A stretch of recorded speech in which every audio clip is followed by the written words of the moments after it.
Bonsoir à tous et merci d'avoir choisi Canal 3 Bénin pour vous informer. Voici les titres du journal. Le président Paul Kagame a bouclé son séjour de 112 heures au Bénin, une visite d'État pour renforcer la coopération entre le Bénin et le Rwanda. Les dernières heures de cette visite de travail et d'amitié sont marquées par la découverte de certains monuments phares du Bénin, des monuments qui inspirent et révèlent l'identité et la fierté du Bénin. Il s'agit notamment du jardin de Mathieu, où le couple Kagame a procédé au dépôt de gerbes au pied de l'obélisque au dévoué. La deuxième étape est bien évidemment celle de la plus populaire, la place de l'Amazone. Les détails dans un instant. Nous parlerons également agriculture avec la tournée du ministre Gaston Dossoui pour restituer aux producteurs du soja les décisions issues de la rencontre entre le chef de l'État et les responsables de la CIPI Bénin. Le ministre de l'Agriculture, de l'Élevage et de la Pêche était à Tanguiéta ce samedi pour informer, expliquer et clarifier les mesures prises par l'État central pour écouler les stocks invendus du soja en souffrance dans les magasins. La page culture de ce journal sera consacrée à la fête identitaire Marie Wendo qui vient de boucler son édition 2023. Les manifestations ont eu lieu dans la commune de Kétou où vit actuellement une importante communauté mariée. Moment de réjouissance, de réflexion, de découverte culinaire, le festival Marie Wendo a une fois de plus tenu toutes ses promesses comme vous allez le constater dans ce journal. Voilà pour les titres, mesdames et messieurs. À nouveau, bonsoir.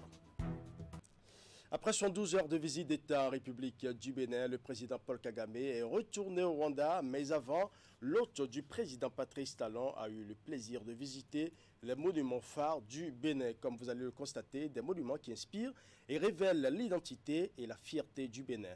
Première étape, le jardin de Mathieu, où l'on voit ici le couple Kagame au pied de l'obélisque au dévoué. Un monument qui représente les reliques immatérielles du Bénin, les soldats tombés, les armes à la main pour la défense du pays.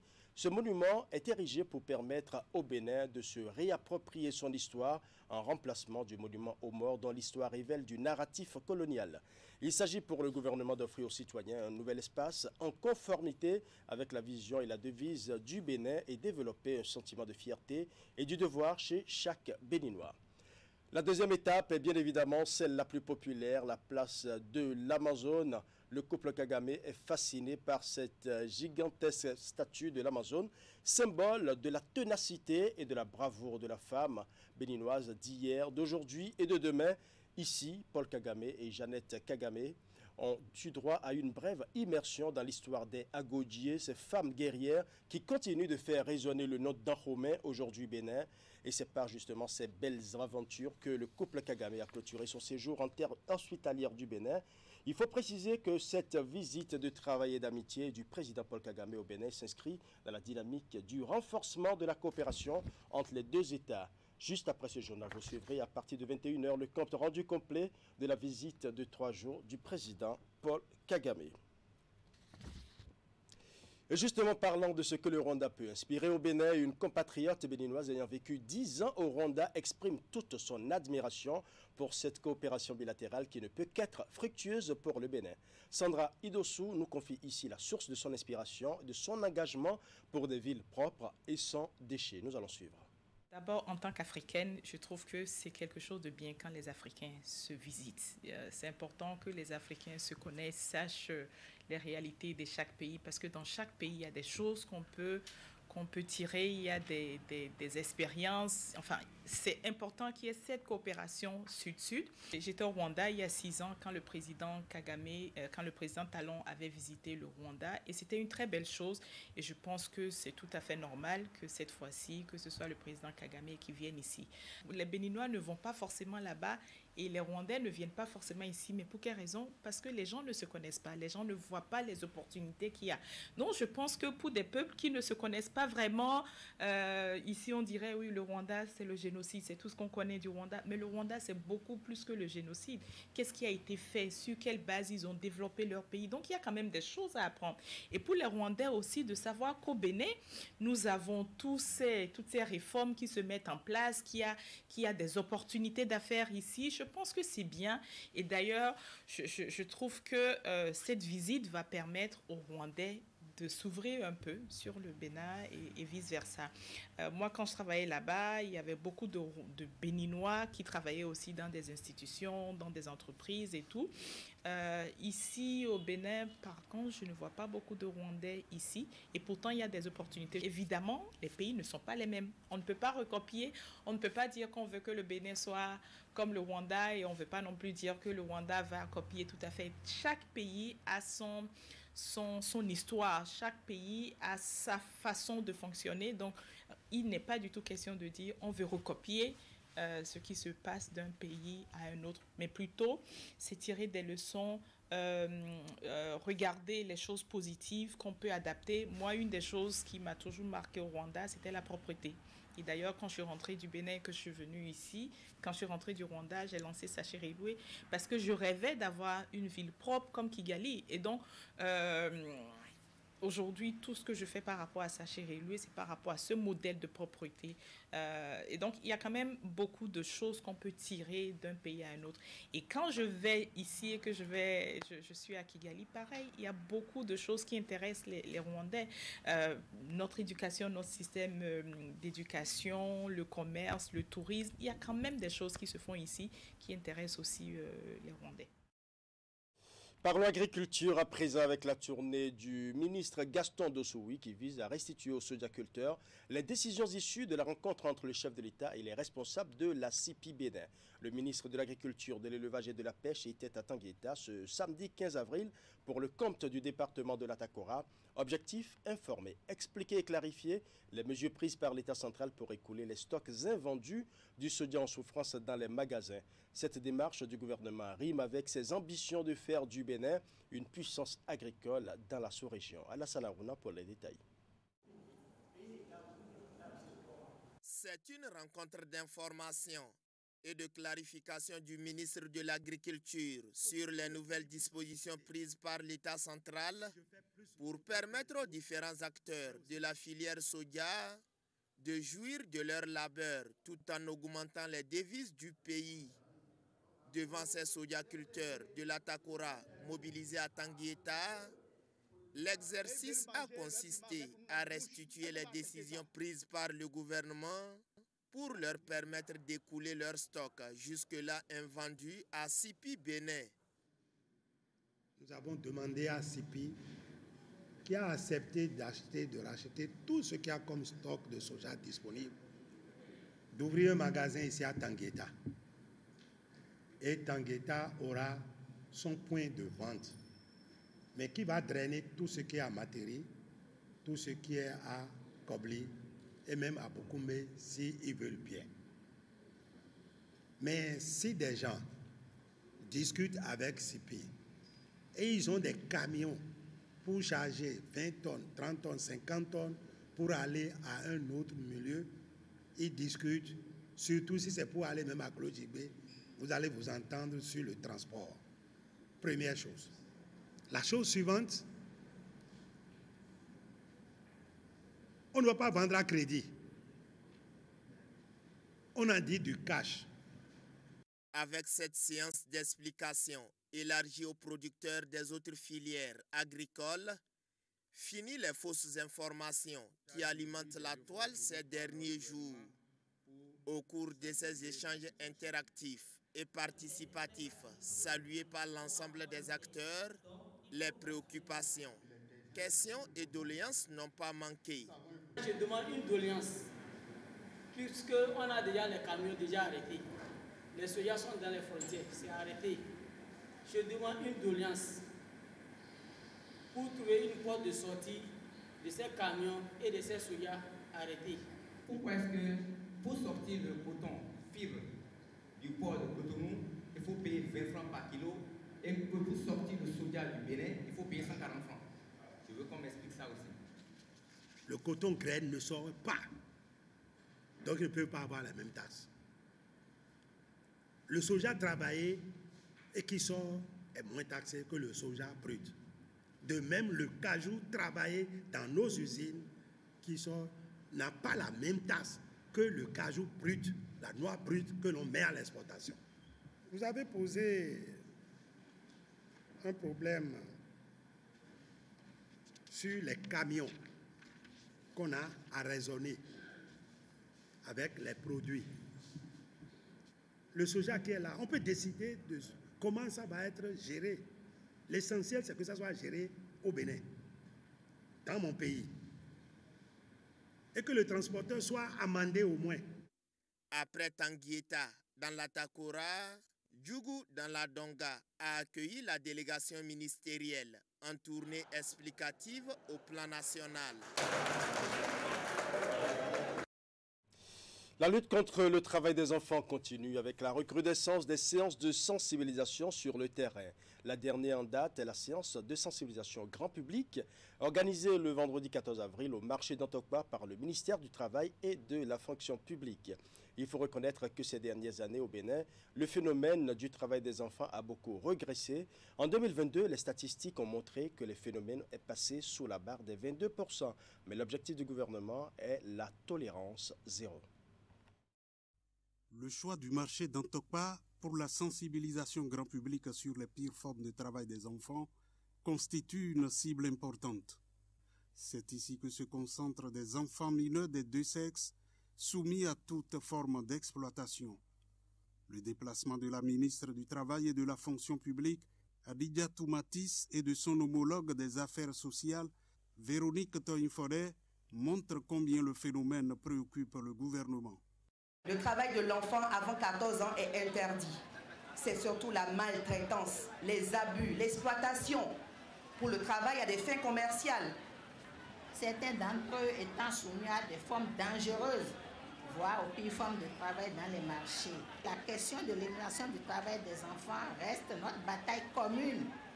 Et nous arriverons ensemble avec vous à travers un certain nombre d'actions que le gouvernement, à travers le ministère du Travail et de la Fonction publique, s'est engagé à réaliser. Cette sensibilisation s'inscrit dans le cadre de la cérémonie officielle de lancement de la campagne nationale Tolérance zéro des enfants dans les secteurs à forte prévalence au Bénin. Aux côtés de la délégation ministérielle, le préfet du littoral Alain Orunla, la présidente de l'association Vendeuses Unies pour le développement, Anastasie Chaudaton, qui appelle les femmes du marché à mettre fin à ce phénomène. À leur suite, l'UNICEF déplore la pratique. Ne soyons pas complices des placements des enfants. Faisons en sorte que la place d'un enfant soit à l'école, que l'enfant soit protégé contre les violences. Un enfant doit être aimé, un enfant doit pouvoir jouir de tous ses droits. Les femmes du marché d'Antokpa ont 4 mois pour finir avec cette habitude.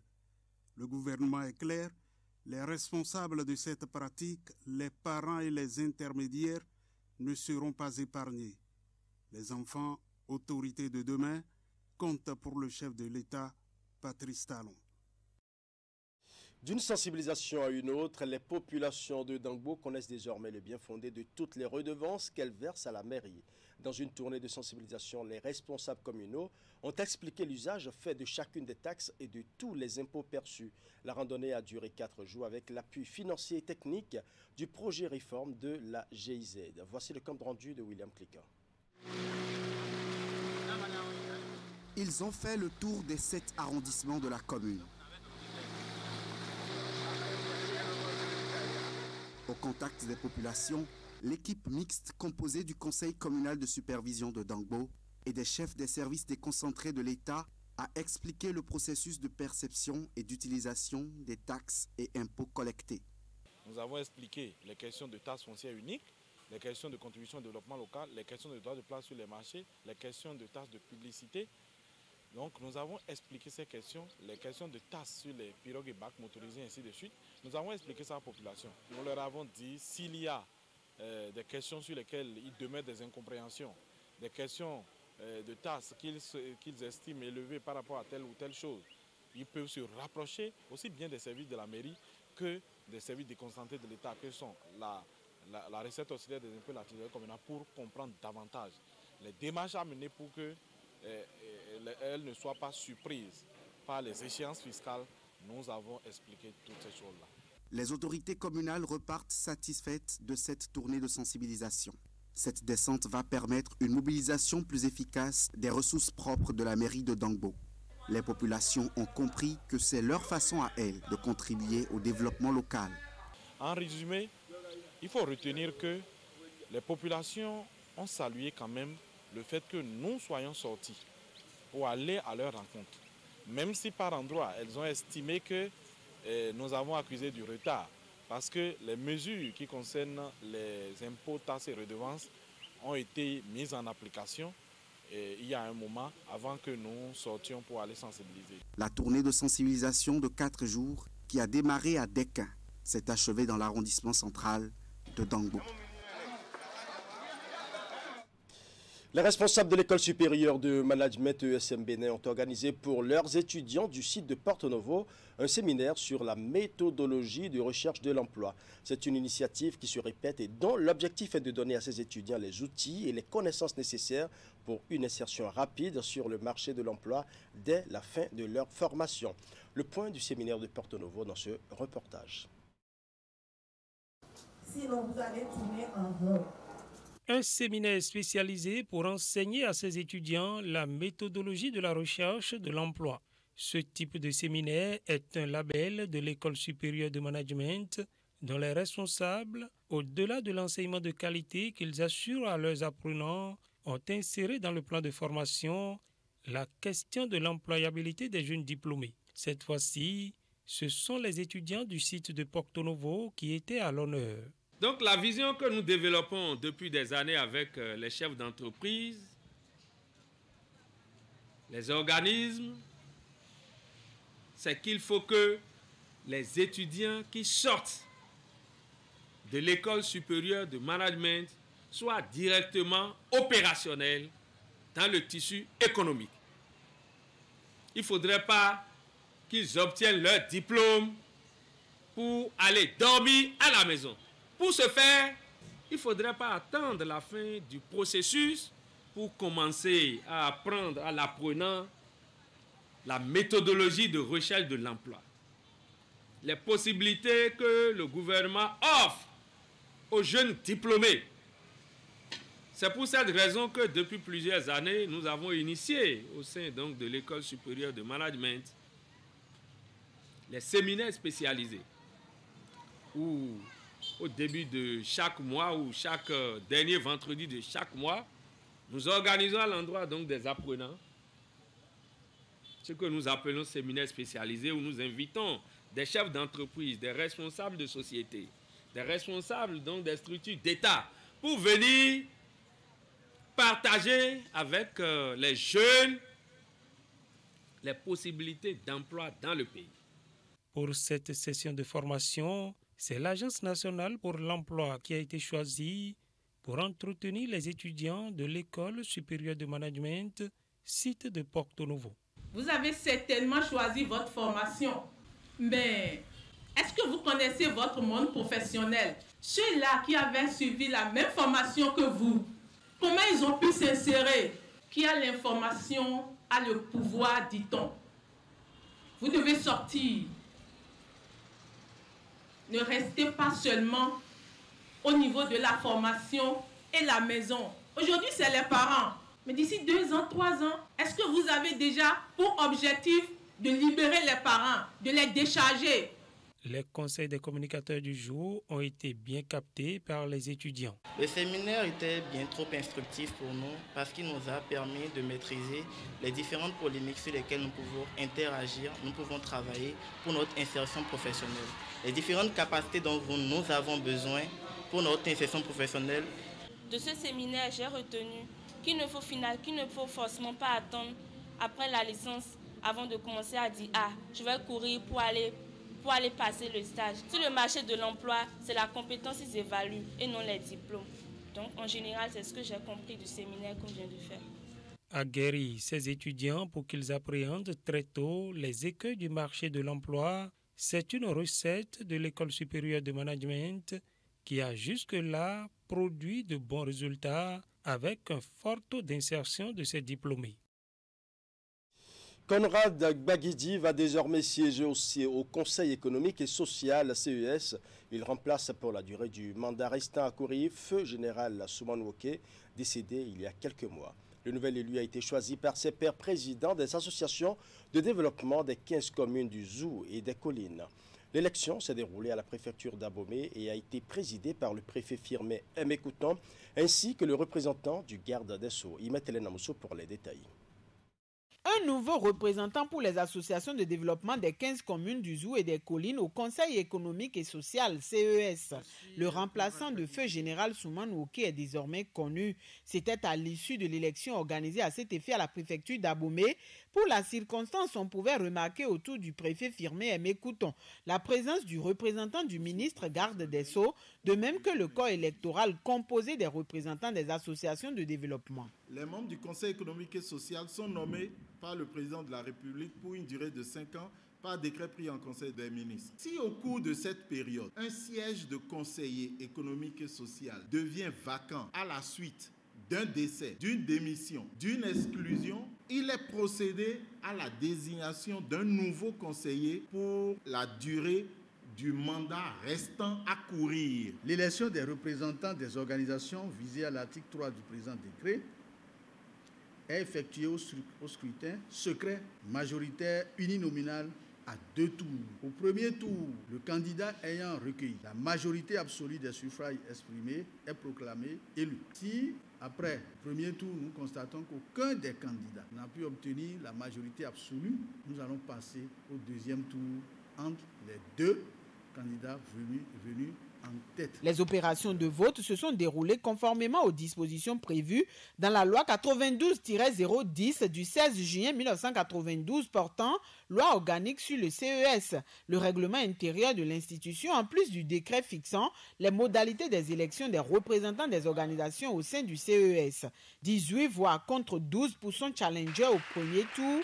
Conrad Baguidi a été désigné pour siéger en tant que conseiller au CES pour la durée du mandat restant à courir. Nous sommes conscients de cette responsabilité et nous allons essayer de l'assumer de la base vers le haut. Donc nous allons travailler avec les 15 communes comme il se doit pour que l'ensemble des préoccupations d'ordre socio-économique de notre région puissent être relayées au niveau du Conseil économique et social. Conscient de ces nouvelles responsabilités et les défis à relever, Conrad Baguidi veut pouvoir compter sur le soutien et l'accompagnement de ses pairs présidents d'associations de développement de communes. Ces derniers, quant à eux, n'ont pas manqué de lui rappeler certaines de leurs attentes. Nous voudrions qu'arriver au Conseil économique et social, vous essayez de défendre pour que chaque département ait au moins un représentant au Conseil économique et social, doublé en tenant compte des circonscriptions électorales ne fera que nous arranger. En plus de ses autres compétences, le nouvel élu a été choisi pour avoir aussi fait ses preuves en tant qu'entrepreneur agricole. Il est l'actuel président de l'Association pour le développement de la commune de Savalou, ADCS. Parlons culture à présent, les rideaux sont tombés sur l'édition 2023 de la fête identitaire Marie Wendo. Les manifestations ont eu lieu dans la commune de Kétou où vit actuellement une importante communauté Marie. Moment de réjouissance, de réflexion, de découverte culinaire, le festival Marie Wendo a une fois de plus tenu toutes ses promesses. Le point des manifestations dans ce reportage a signé Emma Hodon.